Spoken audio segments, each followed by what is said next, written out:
Welcome to Spirit Baby Radio. You are about to join a frequency that will open your mind, expand your heart, and activate your spirit. Thank you for joining Kelly Meehan, Spirit Baby Medium and Master Energy Therapist. Kelly believes in the power of the Spirit Baby. She speaks with babies in spirit before life, in the womb, and after life. She supports, teaches, and guides others to tune into the intuitive and mystical parts of life for greater wisdom. Join her in meeting your soul baby and build your connection and relationship with deep love and trust. Welcome to Spirit Baby Radio with your host, Spirit Baby Medium, Kelly. Welcome to episode 91, July 10th, 2020, Midwifing the New Generation of Spirit Baby into the New World. What is next for evolved parenting? What do our baby beings want us to expand into? How can we prepare to birth the new energies of life? I'm really excited. I have a special guest episode. It is Allison Shaloo, has been a midwife and lactation consultant for over 20 years and tongue-tie practitioner for 13 years. In 2017, she began to hear messages from the babies of the mothers she was supporting with breastfeeding. This led her to Reiki, where her intuitive gifts began to surface. She uses Reiki in her midwifery practice on mothers and babies in pregnancy, birth, and postnatally. She has also trained in psychosensory healing modality that has been using it to heal birth trauma and to regress adults back to the womb to heal their own births and childhoods. She's currently writing a book about the emotions of breastfeeding. However, she is being pushed by the Spirit Baby realm to write a book that gives them a voice on their thoughts and about their experiences in utero, birthing practices, and early parenting. They have messages for their mothers on bigger picture in relation to infertility, conception, pregnancy, and birth loss. Welcome, Allison. Hi, Kelly. Hello. So pleased and to be so I always here. like to, yeah, wonderful to have you. I always like to begin like, how did we connect and how did we meet? Because sometimes I'm like, did I meet people through Facebook? Did I meet people through, privately? And I know you're connected with the Spirit Baby Communication Mentorship. And you're in the, the Facebook groups and stuff. And so this is our kind of connection. And so I would love to hear, I feel like, first of all, let's define for everybody, what is a midwife and what do they do? Okay, so a midwife, the term means with woman. And part of the role is to support women through their childbearing journey. So emotionally, physically, and potentially spiritually. Through their journey, because women are their most spiritual at the time of pregnancy and birth, and they're bringing new life to the world, which is not just a baby, but a baby from with a soul as well, and they come here with their own plans for their life, if you like. So in the UK, we have midwifery service, which is where we care for mothers through the pregnancy. I work as an independent midwife, so independent of the system. And what's really lovely is that we get to see the women the whole way through, from the sort of very beginning when they book with us at about 12 weeks, right through until they have their babies, and we support them until their babies are about 6 weeks. So you really do get to see the whole journey, and what people are buying into when they have an independent midwife is continuative care and carer. So it's generally me or my colleagues that attend. So we see them the whole way through. That's in short what we do. And do you, as a midwife, is it a hospital or is it home that you do specifically? So there are midwives that work in the hospital, but they often go around there. So they work in antenatal area, postnatal area, and on labour. But they're often assigned to a certain area to start with. When we work independently, we're doing all of the care, so antenatal, postnatal, and the labour care. So it's slightly different. And as an independent midwife, often women are opting for home birth, and it might be because they've had a difficult birth the first time, and so they're looking for something where they have got a bit more continuity than they would if they're in the hospital, because each time they go, they might see a different midwife. But we focus mainly on, as an independent midwife, mostly on home birth. But obviously we can go to hospital with clients if that's what they're requesting. Which I know here they call it a motrice, right? Maybe they call it there that too, where a midwife can go to the hospital. Yeah. It's a word they use I wasn't here. aware of that.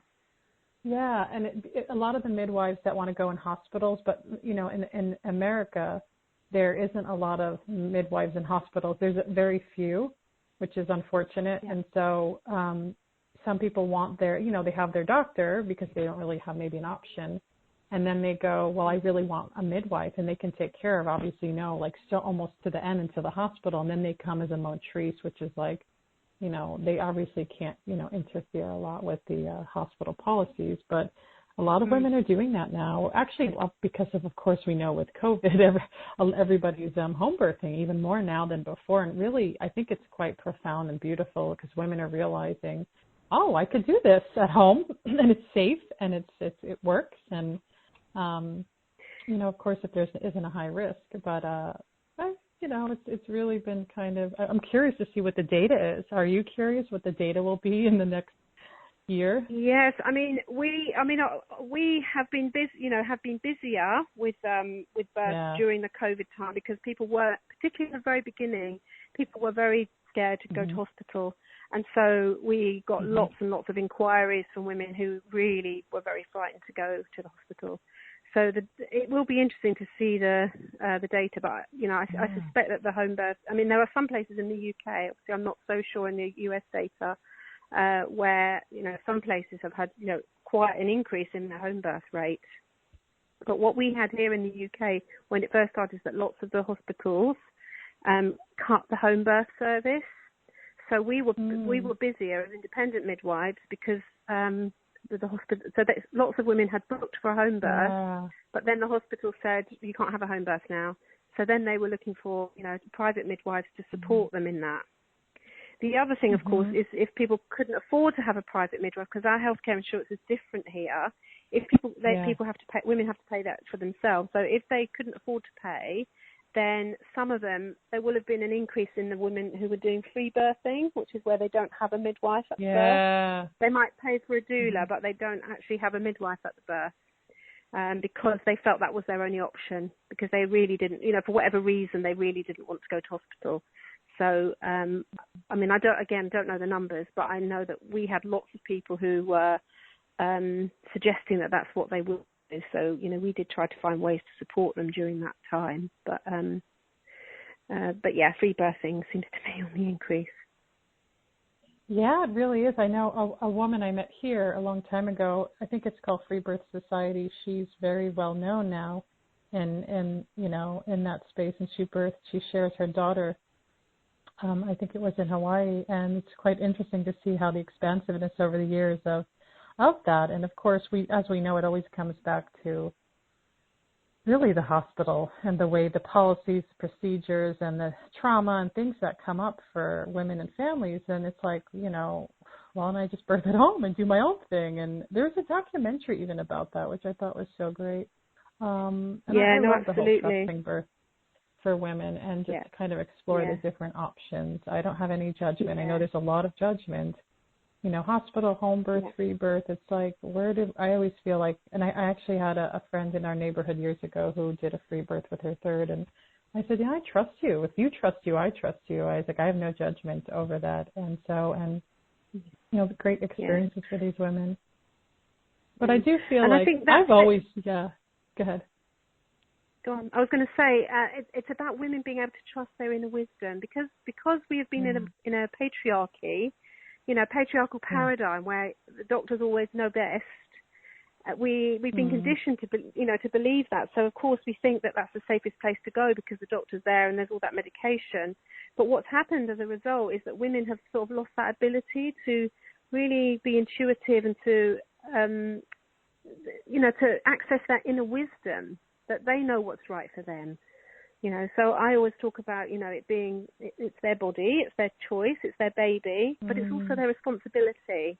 And if women have done the research and they've looked at all the, pros and cons of things, they are very capable of making decisions for themselves. But because they're conditioned to think that, women can't make decisions for themselves, we're doctors, so we know best. Women get into real conflict. And there's an awful lot of Well, I mean, I see it, and we hear of it, and because I'm healing birth trauma, I've listened to birth trauma stories for years and years now, and it's the same thing that comes up, women being coerced and bullied and threatened if they don't conform to what the doctor's asking. And then, of course, that creates fear, and, of course, the minute you've got fear in the birth room, things won't progress. You get what we call emotional dystocia. If it doesn't feel safe, she's not going to give birth there. So there's an awful lot of that where I think women, don't always feel safe, especially when the way the information is given sometimes, because it's often fear-inducing rather than let's just give the information and let her decide, and we will support her in her wishes, because at the end of the day, it's her and her baby. This is what I love about midwives. It's just even what you said, and it makes me want to come have a baby and you come be my midwife. Because it's, I never heard that word emotional dystocia, which is interesting because there is. I know it's up and coming more. Like 10 years ago, when I was looking into birth trauma, like even statistics and things, there wasn't a lot of stuff. Because I felt very traumatized by my first birth, which was a transfer to a hospital. And the hospital treated me awful. And that's a whole long story. And then my second birth was, I was a little bit more wiser and more, terrified during the whole pregnancy. Now, I'm not going to lie, a lot of crying and just a lot of fear because of the first time. And yet, my little being, he came swiftly, perfectly aligned, and the midwives all held me in such, I feel like they were like my angels, all like by my feet, just like supporting me. And I always see midwives, to me, they're like doctors. I feel like they have so much wisdom and so much really training when it comes to vaginal birth. And I do feel like that vaginal birth is becoming less and less around the world. And it's hard. It's like so natural. Not to of course, shame women or hurt them for their cesarean births, but there does become this disempowerment. And, I know I was born, I always joke about my own psychological, background of being born to non-labored cesarean breech, which is a totally different, consciousness coming into it. I wasn't even labored. And my mom had grief of her brother he just died. And so I was like, well, there's a lot I was coming into. And that did really play into a lot of who I am. And because I wrote a long time ago, I wrote a sacred cesarean planner, 15 pages. And it's actually still available. And I was just kind of like, can we do this more sacred and more loving? And I was like, what is this? Because I've never had cesarean births myself. And I realized it has a lot to do with me, how I came into the world. Can it be gentle? And this is where I feel like I want to lead into. I'd love to hear the trauma work you do and what that looks like and how has it supported people? Sure. So, a lot of the work I do is as a lactation consultant. So they're women who are experiencing difficulties with breastfeeding, and often they're babies that tongue tie. Yeah. So that's why I'm generally being called in. But I always give them an opportunity to talk about the birth. And, I would say there's definitely been an increase. I would say it used to be probably about 1 in 5 or 6 women would give a history of birth trauma as they were, telling their story. And now I would say in the last 2 years, it's about 1 in 3 women. And that fits with what the latest figures are saying. So 1 in 3 women are coming out of birth traumatized, which is very high. I didn't always have anything to do really. I used to just acknowledge them and send love and really let them feel heard and boost their confidence with feeding, because often what you find if you've had a difficult birth, and very often the breastfeeding is difficult as well. So I never really had anything. I'd have to refer them on because I thought, potentially she might get depressed, so I have to refer her on. And then I discovered this wonderful psychosensory healing technique, which is called havening. And the minute I saw it in action, so I just went to a demonstration. Somebody was advertising her training, and I went to the course. And what I witnessed absolutely blew me away. And instantly I thought, oh my goodness me, that is really going to help the women that I see, because it was quick, it was deep work, but it was quick. It wasn't, months and months and months of psychotherapy going over and over and over the same thing. It was you very quickly activate them, but then you distract them and move them away from it using distraction and visualization techniques, whilst applying touch to the arms, which generates delta brain waves. And once you do that, the brain is in deep sleep, if you like. Even though they're wide awake, their brain is slowed right down.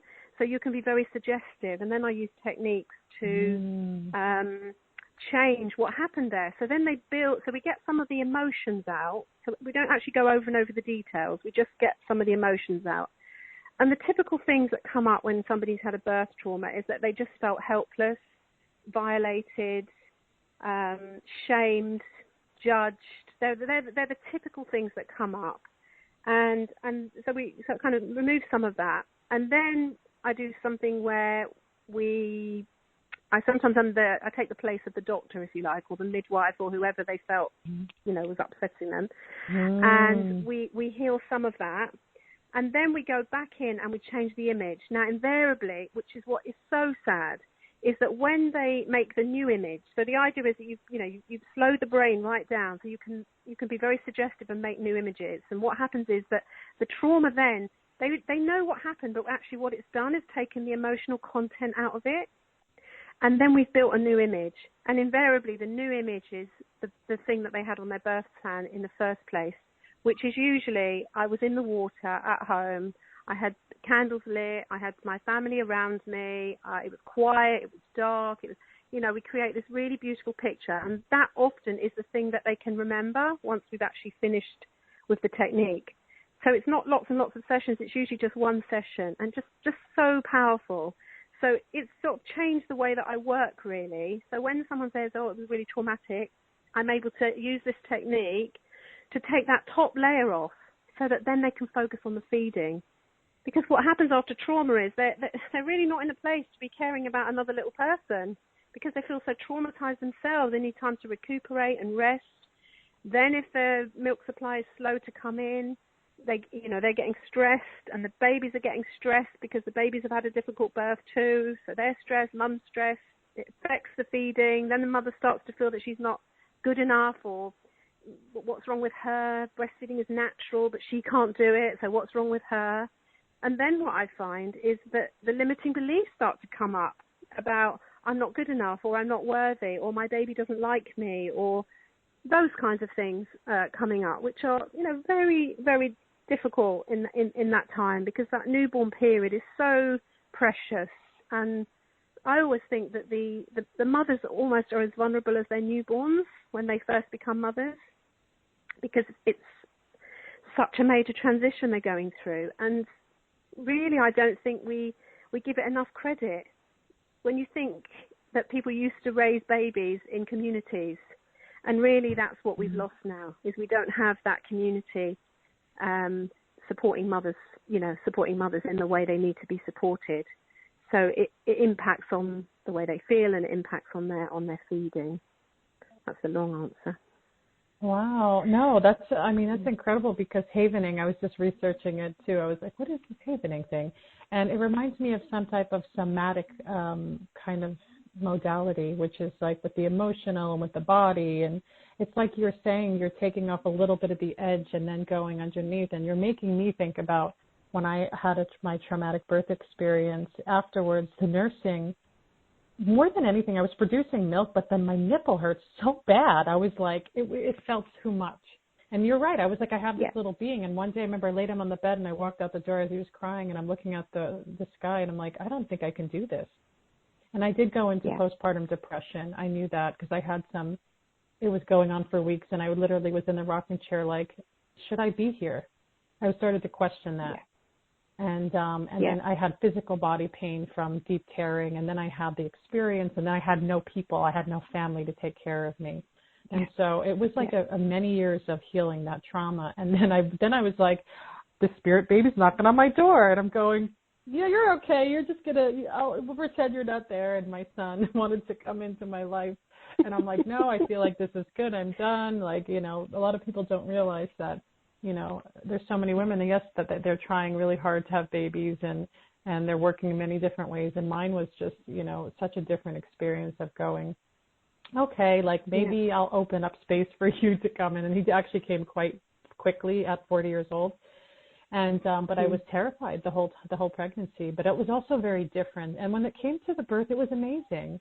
There was so much healing that happened, and the birth, even the labor was different. Even I had a tribe because I wanted to create that tribe after. I did not go into any kind of depression this time. I felt cared for and loved, and because I went from birthing in my living room to my bedroom, and I feel like that's what I missed the first time. And it was so stressful on so many levels. But I can even see the difference in my children being born in a hospital and being scrubbed, which is like really awful, by the way, to witness. My husband got on video. To a child that just that wasn't washed for like 2 weeks, and I honestly, between the nursing and not being washed after he was born, I see a huge difference in his immune system, a huge difference compared to the first child. And I was like, wow, what he got was like incredible, really. And was such a, that it's so amazing to be able to, you get to support women that way. But I'd also love to hear, I know we were going back and forth with this term, like you're a true spiritual midwife. Like that is you. And I want to hear more. So you're a midwife. For how many years are you practicing midwifery again? So over 20 years, a bit more than that, 23 years perhaps. Yeah. So over, so many, many years. You have this connection with baby, and I want to hear more about that piece of like, all of a sudden, maybe what was your perception different? You're going, babies are speaking to me. Am I going, where's my mind going? And tell me more about that piece. Yeah, it was very strange. It was in 2017, and it was an odd year anyway, and I think that was probably my awakening, because I don't think I was very awake, if I'm honest. It was my awakening. And the first thing that started to happen when I would be sitting in my breastfeeding drop-in group, which I run once a week, I would get the sense that the baby was saying something. Now, obviously, the mothers that were coming were having difficulties with feeding, and I would hear voices like, please help, or can you help my mum, or I'm not okay with this, can you help me? And it happened so many times, I thought, this really isn't in my mind anymore. These babies, and then I'd look into their eyes. And of course, I didn't have any tools really. I just thought, this is strange, isn't it? I didn't really have any tools in my toolkit. So I would just sort of almost send an intention to the baby that, yes, your mother's having a bit of a difficult time, but she's here and we're going to try and work it out and make things easier for you. Now, that was all I would do. I wouldn't say it out loud because, I didn't want to scare people off of coming to the drop-in. I didn't say any of it out loud. I was just saying these intentions to the babies. And then, that had been going on for quite some time, and I was trying to ignore it and thought, no, it must be, it's my imagination. It's just my imagination. Just ignore it anyway. Then sometime afterwards, I started to get really tingly hands. And I thought, I think my hands are trying to tell me something. But I didn't know what it was, but it was all happening around the same time. And then I stumbled across a Reiki teacher, and I thought, oh, maybe Reiki is the thing.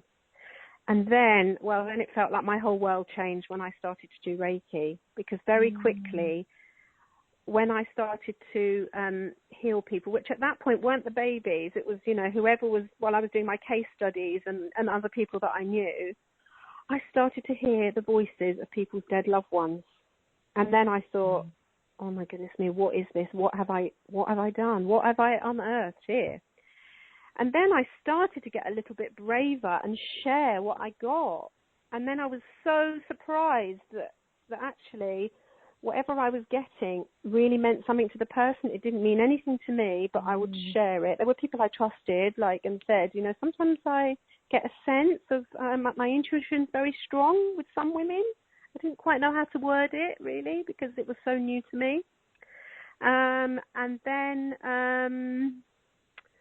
what happened? And then I was feeling really drawn, and I went to a spiritual development group. And what I noticed in the meditations there, that it was when I was working with other people, that babies kept coming through, terminated babies, women who'd had miscarriages. And I didn't understand it all, but I was very open about what I was getting. And I had a really wonderful leader, and she said, I think you're supposed to be working in this field, working with mothers who have been grieving. And it was, all very new to me, but some very strange experiences. But I just kind of was going along with it, thinking, okay, there must be a reason for this. So, just be open to it and just see what unfolds. And then I think I might have contacted you, but it took me another 18 months before I contacted you to say, can I come on your mentorship training? Because I thought, I've got something here, but I don't quite know what it is. And I was getting messages from babies. If I do Reiki on mothers and babies, I just found it was so powerful, and the babies were able to communicate to me through Reiki. I would hear their voices in the way that I had before when we were sitting in the group, but it was sort of much stronger. And one particular woman I remember was she was quite stressed about having her baby, and we did Reiki. She was already 42 weeks. She was getting a lot of pressure because it was a breech baby. She was getting a lot of pressure from the medical staff to, come in and just have a cesarean because it would be safer for her and for her baby. So she was getting a little bit stressed, and I did Reiki with her. I said, should we try this technique and just see with Reiki? And she was quite happy to. And then I got a really, really strong sense of the energy of this little boy. And I got a very strong message from him, which was, I'm not coming until you love me. And I thought, how can I say that to this mother? Yeah. So I really toyed with, how do I do this? So I sort of asked her higher self, look, I've got this message, is this something I can share with her? But it seemed like it was a resounding yes. So I said to her, the baby is getting ready, but actually I did get a sense that the baby had something it wanted to communicate with you. So she asked what it was, and I said, I'm not quite sure how this is going to be. So I said what it was, and she said, it makes so much sense, she said, because I've been with my husband, and we haven't been getting along very well, and I've been doing most of this pregnancy alone. And she just had this sort of instant relief somehow, and then she went into labour that night. So it meant something to her. It was difficult to share it, but it really did mean something to her. Obviously there's lots of stories like that. And so I just kind of accepted that, okay, so this is maybe what I'm supposed to be doing. But I feel like I'm still very new to the journey, and it's all unfolding. But, the baby, I can, definitely confirm that the babies are speaking to me. And yes, I'm on a journey with it, really. They have got lots to say, and I have been writing a book. Sorry. No, go ahead. Tell us about your book. I was going to say, I have started writing a book about, breastfeeding and my experiences with birth trauma and the impact on breastfeeding. But spirit babies have had a very strong influence over the things that I'm meant to be writing. And again, I've been trying to think, surely this is all in my head, but actually they've got lots to say. They've got lots to say about, their experiences and about coming to Earth with their own plans, and their mothers are traumatized, and it's a time now where mothers need to clear out the traumas to make space for them so that they don't have to carry the wounding and conditioning of the mothers. And it's quite incredible, because there is a lot of womb world trauma that's continuously, I feel like, being, shifted and rebuilt and moving. And even what you're saying about, I feel like the babies are talking to me. I feel like we all go through that, right? Even I go through that. Like, what is this baby saying? It just seems so silly or ridiculous. Or do I really say this to the parent, Yeah. And then what are they going to think? And that's the big, learning curve and piece that I feel like is ongoing. And I want to brag a little bit about you, because, I remember in, the accuracy that you've had when I gave you the study of, people don't know this, but in the 7-week mentorship, I do give exercises. This is to talk about testing your psychic energy, your empathic energy, whatever your clairs are, clairvoyant, clairaudience, to be able to, take a name, an age, and are they pregnant, are they conception, are they birth loss? And your accuracy was phenomenal. I was like, oh, okay, Allison. I was very impressed with honestly, in the 3 people that I gave you, you were literally pinpoints 100% on each one. And, not to say that the other students, it was different, but I noticed that right away. And I was very excited, because I want to see more spirit baby intuitives out there really trusting themselves, because I realized that I won't always be here. There's got to be other people that are doing this deep and amazing and beautiful and healing work for conception, for pregnancy and birth loss, and bringing that information, really showing the truth of the existence of these beings and what they have to say. And even, maybe you find, like I find in my work, that babies will say what I call silly things. Like they tell me things that, like, I'm like, okay, and I'm like, why are they telling me this? It seems so ridiculous, right? And then I'll say it to the parent, and they say, oh, yeah, that makes sense because we just did that or we just got that. And to me, when I see that, I always feel like it's the baby's confirmation to say, hey, look, I'm here. I may not have a body, but I'm here. And I'm hanging out with you. And as we know, a baby lives in a different vibration. The soul, really, it's so much more than a baby coming into our reality and existence. And so, you get to kind of, play with that and see where that kind of goes and develops. So right now, I mean, you're doing so much stuff, which is like so multi-level. You have the trauma work. You're like physically, what is it as midwives? They're not delivering babies because people say you deliver pizzas, not babies. Which I hear a lot. Yeah. You're catching, or you're what do you call that there? What do they say over there? Well, people do use the word, delivering, but, babies are being born. I'm catching babies, but mostly the babies I see, the mothers are catching their own babies. The births that I attend, mothers catch their own babies. They're beautiful births. We have very low transfer rate to hospitals. Oh, nice. My husband caught our second. There was no way I could do it. I think I would have let him drop to the floor. I was not. Yeah. That was my zone. I was like, I couldn't. Yeah. Like, where am I? I'm like, I feel like when you go into labor and you're pushing, you enter another reality at some point. Yeah. And it was great that he was able to. Yeah. Yeah, I think that's it. Women have to. There is a point where you have to surrender, and you have to go to that place, almost that place, to go and collect them, to bring them in. You have to go to that place, but because of all the medical intervention there is, women that don't get there. And I knew that, like I knew. Wisdom. Yeah. I tell women, I've shared my story before, and I remember I had a moment where I was probably maybe in more second stage of the labor, and I felt no pain. I actually felt kind of orgasmic, which is another story. And I was I felt everything felt aligned, and it was a dark room. I was bouncing on the ball. I look around, the midwives all have their eyes closed. My friend was there. Just people, I don't know if they were praying or meditating or sleeping, but it felt good. And I in that moment, I knew I was like, I couldn't do this in a hospital at all. It was so vulnerable, so like seen, right? And I was like, God, if it was in the hospital, they would have to do so much intervention because I knew I couldn't open up there. I knew I couldn't feel safe there, to be honest. And and it was just so that moment of clarity. And then I went into another reality after that. I even had a spiritual experience with my son, a very psychic connection, and he communicated to me. And I was really surprised because I figured I was going to be in the, what do you call it, like the cave woman brain or something, that I would just be very like get the baby out. And I had this very like, it was like rainbow energy what he was sending to me, and it was just like, wow. I was like, this is incredible to be able to receive that. He sent me this rainbow vibration, and I didn't overanalyze it, and I just kind of received it. And there was something else that was shared. I can't even remember right now, but I trust that whatever that was purposeful. And when he was born, his older brother saw him being born, and he was 5 years old at the time.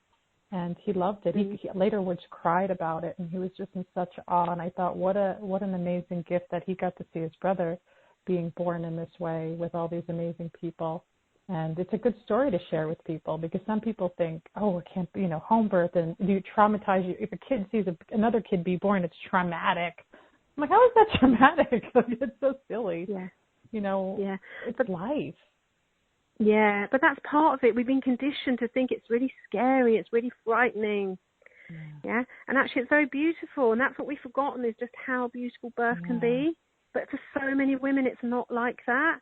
And you think about the television programs that are on, where you see them, women often in bed, they've got drips coming out of them, and screaming, and that's what our children watch. It's what we see. That's what we think birth needs to be like. But birth can be so beautiful.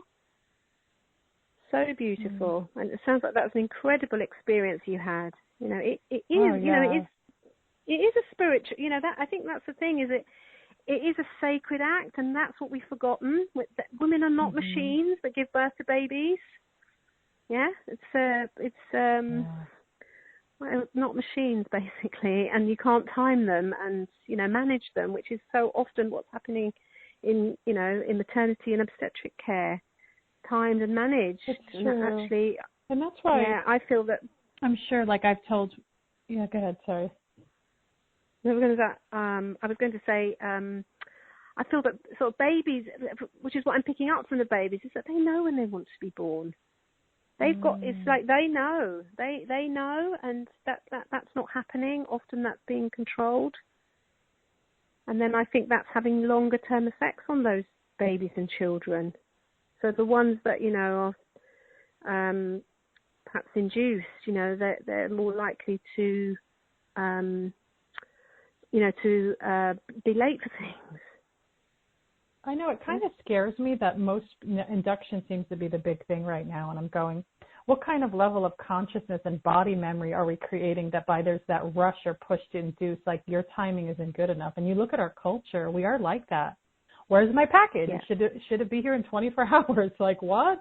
Yeah. Like there's no time for, this is why I love nature and I push nature so much, and is because nature is in a cycle and you can't push or force it. You can't plant a seed in the ground and go, you have to grow by tomorrow. And so we have forgotten a lot of that. And even in birth, it's, you know, I feel like I have to step away a little bit from it at times, because I'm like, it can be so frustrating and sad and annoying that, like, what's happening. And I know as my purpose with spirit baby communication began with pregnancy, I really question women, like, how much do you actually trust yourself? Most people don't. And intuition that's what you find. It becomes, And I know, because I tell people what I did in my pregnancy and birth is what I felt connected to do. I did like 0 intervention with both of the children. I did 1 sonogram per child. I really trusted and felt that I didn't have to have a lot of stuff happening, and they were completely fine. And it was what my heart trusted and felt the whole time. And if there was like, oh, can you do the, you know, there's some, what is the one test you do, the GP, I don't remember what it's called, the swab. Yeah. And the midwife's like, well, I feel comfortable if you were to do it for me. I was like, oh, at least say that then. Don't make it seem like, you know, it's like, or, hey, I'd feel comfortable, because I was like, I'm fine. I remember with the first people I went with, they were like, oh, we really want you to do this diabetic test. And I said, I actually don't feel like I need to.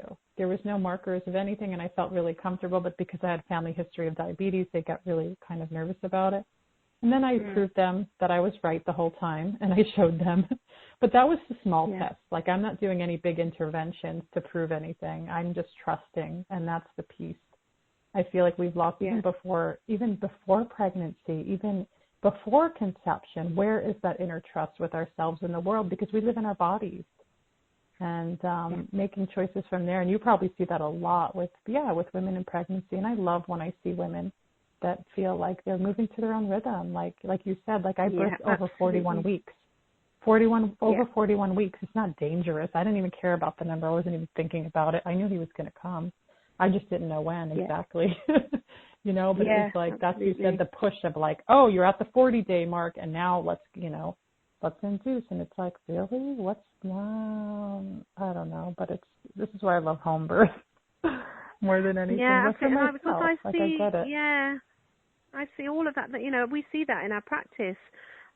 We support women in their decisions. You know, lots of women say they don't want to have vaginal examination. Sometimes they say they don't even want to have the baby monitored. And we support them. We don't threaten them and bully them and say your baby might die if you don't do this, and this might happen if you don't do that. You know, we give them the information. You know, women have always been making decisions for themselves. They don't suddenly stop being able to make decisions just because they're having a baby. So it would be so wonderful to see more spiritual aspect brought back to pregnancy and birth, and women really. I feel like it's part of my life's mission now, is to really empower women through that process and relying on their own inner wisdom and not what's outside of them. Yes, and I love that you offer something really powerful with the trauma work, because like say, for example, me, I'm going into another experience and I'm going, where's my trauma work? Like, what does that look like? And that beautiful havening and the using your body, connecting, and really just giving space for it. Like, of course, there's going to be feelings and things around that, but it doesn't have to also, create the same birth experience, right? It's like there's another kind of energetic frequency that's being put into place through the work, through the kind of, I call it like the unwinding, and then showing up. And I remember I had a midwife say, just talk to your baby. Like when I was transferred, it was like, I remember I'm like, I'm close to him. And I was transferred for a mistake. It wasn't even, I didn't need to transfer. I later found out, which was so traumatizing on so many levels, right? But then it was like, just stay with your baby. Like, where is my baby during this whole time? My baby was never in distress. My environment was in distress. So so I'm just going to leave it at that. But I want to hear, we're coming up to the end, and anything else that you want to share around your kind of spirit baby, spiritual midwife purpose and connection. You're writing the book, you're being more open and connecting. What else can we see from your work and from what your service to humanity? Well, I have got really into the birth psychology and how the experience for the baby and how what their experience is like when they're in utero. And I think what's really amazing with this havening that I've been doing, I've been experimenting with regressing people back to the womb. And it has been really fascinating that even adults, when they're in that delta brainwave state, have some sense of what happened to them in the womb. And that has been really profound. So with the birth psychology stuff, it's often children that have been giving that information. There's some research, they've been 100 years or something that they've realized that babies, have a conscience, if you like. But it's been fascinating putting adults back, regressing them to the womb, because very quickly they give an image of being in the womb. So in your head, in your mind, you'd think consciously that it's not possible. You'd be making it up. But some of the shifts that I have seen in people taking them back to the womb, because that is often where the limiting beliefs begin. And, what they would have experienced in pregnancy and the impact that has on them during their lives. So, for example, the grieving mother. I was born into a grieving mother. She lost her baby 9 months before I was born. And I can only look back on that now and realize that that was would have been very traumatic. And it makes sense. I did a rebirthing during the havening training, and I went back to that just before being born, and the responsibility that I took on for my grieving mother. So I had personal, lived experience of it, but then started to witness it in the women that I was working with, that they also were having similar experiences, the shouting and screaming of the father. While they were in utero, they could hear their parent arguing or shouting. Somebody else, when she went back in, she didn't realize this before we had done the work, but she realized that she had a twin. She could see everything there. She said there's a bubble there, and she realized it was her brother, and she understood now why she'd always felt separate through her whole life. She's in her 40s, why she'd always felt separate. And she realized it was because she obviously had been a twin, and she'd had separation issues that never understood why that was, because her parents hadn't split up or anything. She never understood why that was. So just fascinating. And then that's kind of the area that I'm exploring, because that seems to be where those real deep inner child wounding can happen, even in utero. And I've seen it time and time again now when regressing people back to the womb. So it's very exciting. I have no idea where it's going to lead, Kelly, but it's all coming together beautifully. I know. It's so amazing. It's so exciting because it feels, your creative force and energy feels so ongoing. I almost feel like we need more of you to share all this stuff. There's like so much stuff. Maybe someday you'll have your own little Spirit Baby team of trauma workers to just, continue to be of service to others. And, it makes me think about, now I just lost my thought for a second. But yeah, like, you know, the work, yeah. I mean, there's so many beautiful parts to that. And I do love birth psychology. There is so much that it has put more of this connection to the conscious being of a little human. And how deserving of that we're finally get to that place. And I know a lot of the people that founded birth psychology, they taught at my school like 10 years ago, Thomas Burney and all these different people.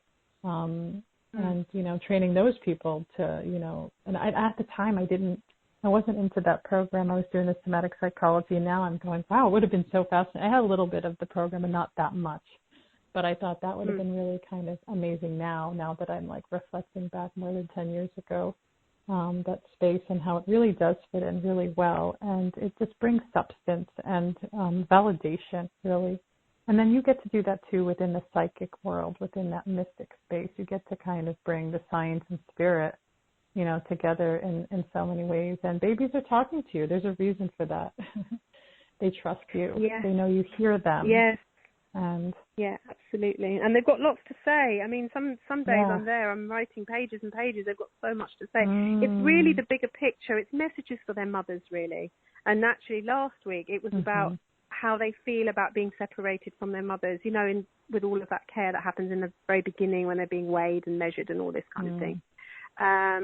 They've got lots to say about that, and they've got lots to say about the medical intervention. They've got lots to say about that.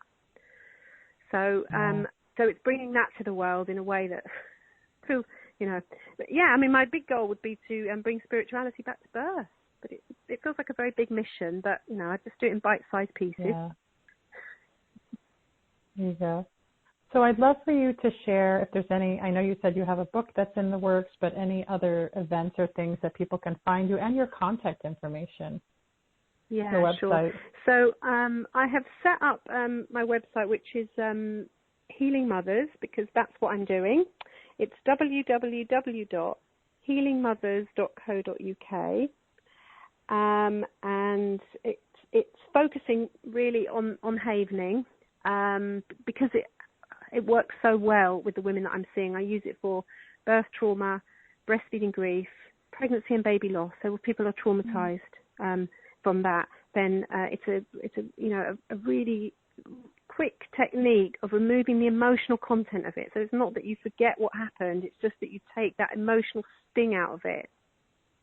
And with the spirit baby stuff, some of the women that I've seen, they sometimes the babies come through, and so I will go into role of the baby or something, you know, if it feels appropriate. Sounds a bit strange, but if it feels appropriate, I will take on that role, and it can be very healing for mothers.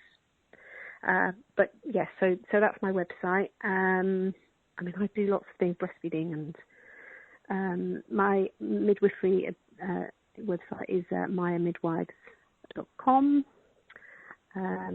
Yes, that's me. Thank you, Allison. Any final words to leave everybody with?